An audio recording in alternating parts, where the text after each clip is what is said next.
This is not the sound I was expecting looking at this album cover, I have to say. What's up, guys? Welcome back to Low End University. 500 Channels is from Choking Victim's very first and very last studio album called No Gods, No Managers, released in 1999. I mean, the band broke up right after recording the album. It's almost like a one-night stand, but with a band, sort of. I don't know. I guess things boiled over, but apparently the album released, found its footing, and became hugely popular within the punk scene. And this story kind of reminds me of reading about the shape of punk to come from Refused. Like, the band recorded the album, they released it, they broke up, and it later caught fire. So just kind of made me think of that. But this was the first place voted track last month over on Patreon. And I want to shout out our members Guy, Kenneth Warman, Dan Cronenberg, and Samir Khatib for the requests. Off we go. It's my first time hearing Choking Victim with their track 500 Channels.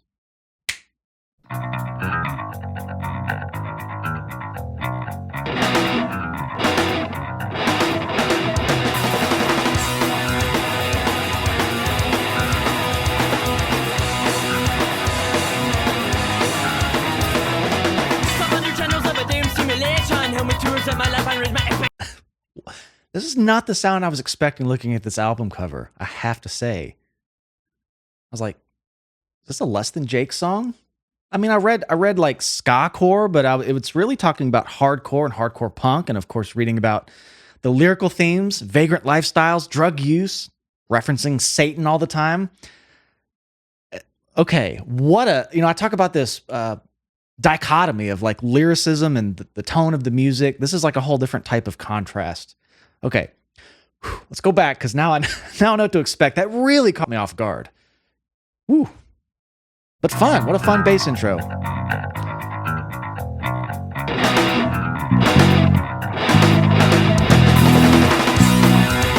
This is almost like the Rufio song. I got to put this thing in slow motion just to hear it.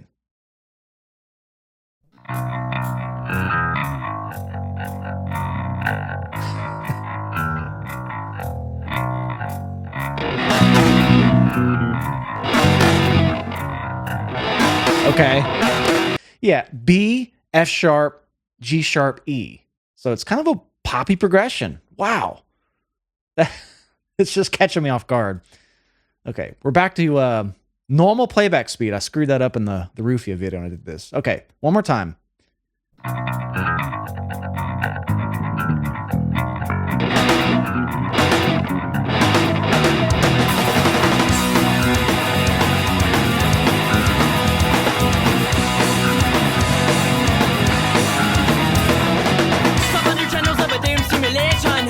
My life, I raise my expectations. Looking at reruns and memories, repeating and all your ideals seem to self-defeating. So you're in your heart, the Pepsi generation, and when you're discontent, you change the TV station. It's a really cool tone. It almost sounds like a jazz bass with the strings that haven't been changed for a long time.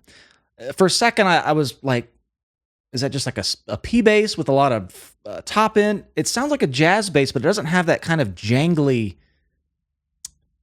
just a lot of sizzle and treble. It almost sounds a bit more muted and subdued. So it made me think of like jazz bass with strings that are really old. So it kind of has that woody, like thwacky sound. It's kind of unique.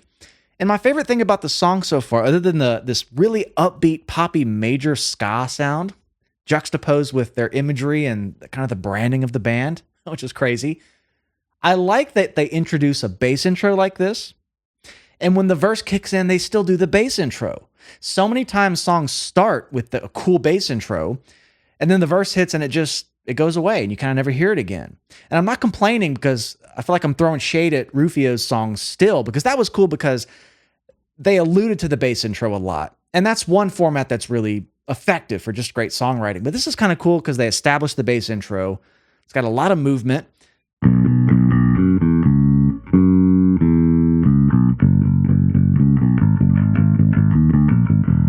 Something like that. I'm not going to get those little notes right off the bat, I don't think yet. But they keep it going during the verse.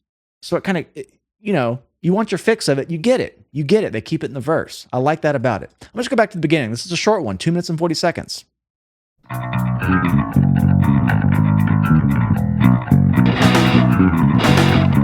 fast.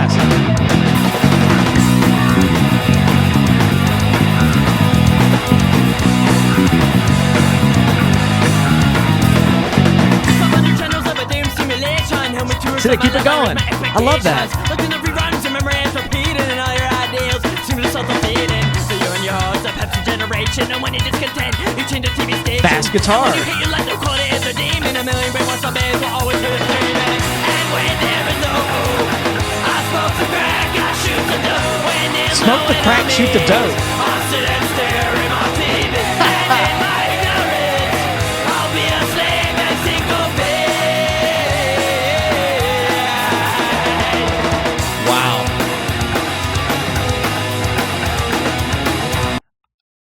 I think this is the biggest contrast I've heard so far. I mean, smoking dope, shoot the crack. Oh, I got that backwards. And this happy ska music. This takes the cake here, y'all. This is, I love that about it.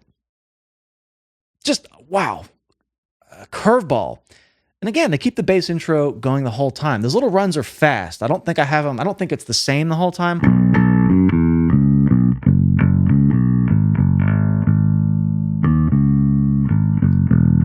I know this last little tag is, which is a nice way to tie that progression up. Okay, let's keep it going. Shoot the dope.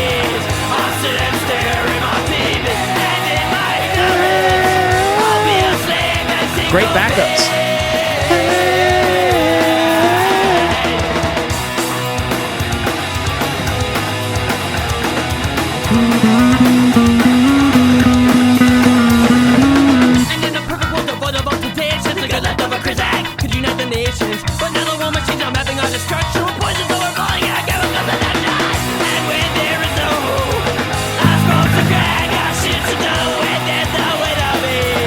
It almost feels a bit satirical. Like I can't take those lyrics seriously.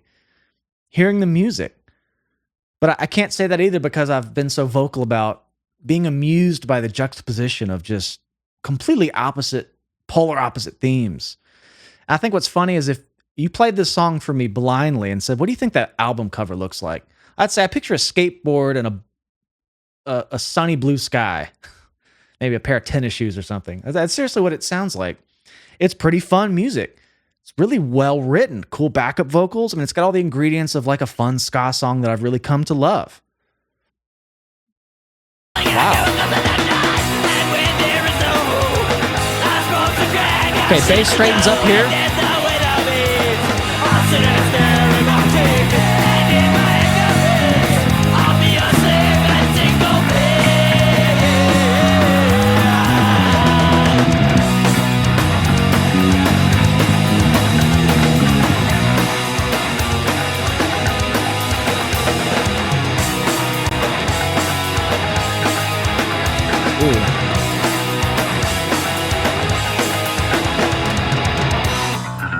Oh, okay. It did come back because I just got done saying the bass carried through verse 1, chorus, and maybe a little bit of this middle section. It simplified just on the roots. But I like how they hard pan both of these guitar melodies, and I thought it would be the same melody, just harmonizing with itself, but it almost was like two independent parts that were just slightly different. And just that width is kind of a cool thing to introduce at this point in the song, and I guess that was to bring back the bass intro. That's right where we stopped. I want to hear this harmonized guitar thing because it sounded like it was two different melodies or almost like a bit of a call and response, like handing off the movement. Cool. Let's see. So now they're together up the middle. Or maybe just one. Now they split.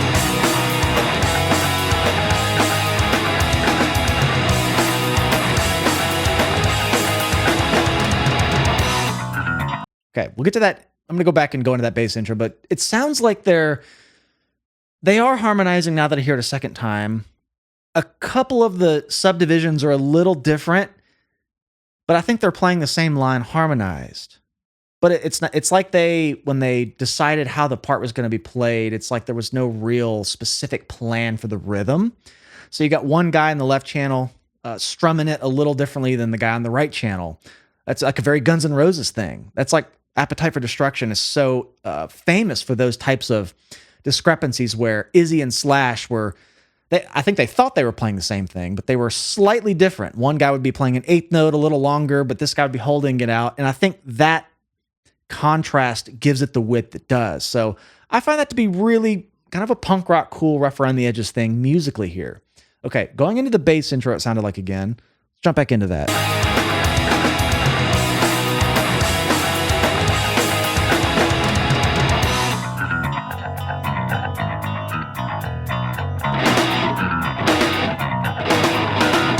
One more time, because it sounded like maybe a guitar part was behind it. What was that?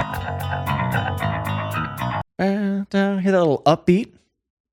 Okay, it sounded like the same intro from earlier.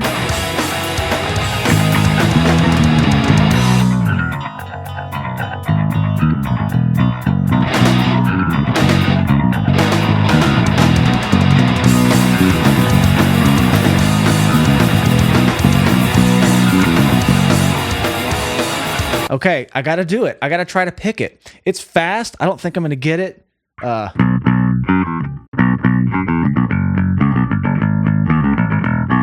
I'm just not that fast with a pick yet. Hey, part of these videos is me trying to attempt and push myself, but even playing with fingers, those little runs are at a fast tempo.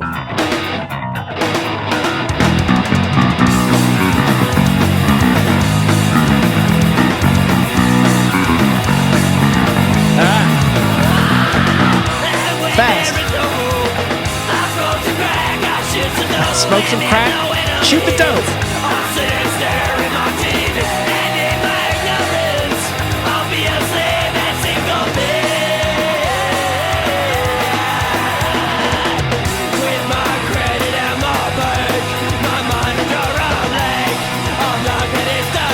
Vocal melody here at the end. I was latching onto that guitar melody from earlier, though. I don't think it did that earlier, but cool way to kind of tie it up. Like there's some great songwriting intuition happening on this one.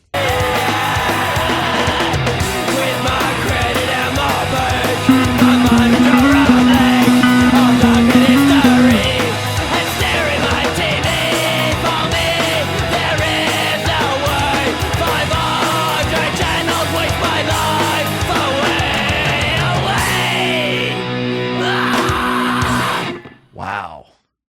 There is something seriously so fun about hearing a band for the first time.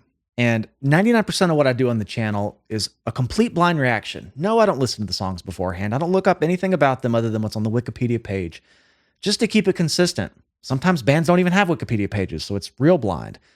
Point being, I make a judgment maybe off the band's name or the album cover, which I do see beforehand. And then going into the song, it just tickles me how different my expectation might be. And this is a completely different experience than maybe hearing a NoFX song I haven't heard before, but I kind of know what the band sounds like. I think this is by far the craziest subversion example of this yet. And I really like the song. I mean, it's not my favorite vocal style, but in a way it kind of reminded me of like the Boss tones and just that rough and gruff, heavier vocal style paired with the upbeat ska. So I wonder if these two bands have been lumped together in the same sentence before. I could definitely see that being possible. But yeah, a lot of cool things about this one. It actually had a very poppy sensibility to it. Just the way they wrapped up certain themes at the end. They, matched the vocals with the guitar lead from earlier. The structure of the song, the form, felt very cohesive. And I just like how, once again, it's another song that's established by the bass intro, and that's what carries it through home base. That's a pretty fun bass intro to play. Just those little fast runs. It's at the tempo where it's like just barely doable. Not with a pick. I would have to work that one up. But thank you guys over on Patreon for requesting this one. And I have to say at this point in the video, this is like another one of those Rufio Still types of requests that I've already gotten on YouTube. It's always Choking Victim. It's always 500 channels. And now that may be perhaps because they only have one album and that's the song to do. But it made it really easy. I was going to do the song anyway, and our Patreon community just bumped it up a lot sooner. So if you'd like to come be a part of this and join our community, please come find us over on Patreon. It's the best way to support the channel. We review full albums over there, just like this video, but it's long and it's the whole album. And we vote on them and it's a blast, and everyone over there are just total sweethearts. Come hang out with us. And if you enjoyed this video, please make sure you subscribe to the channel. I love you all. We'll see you in the next one.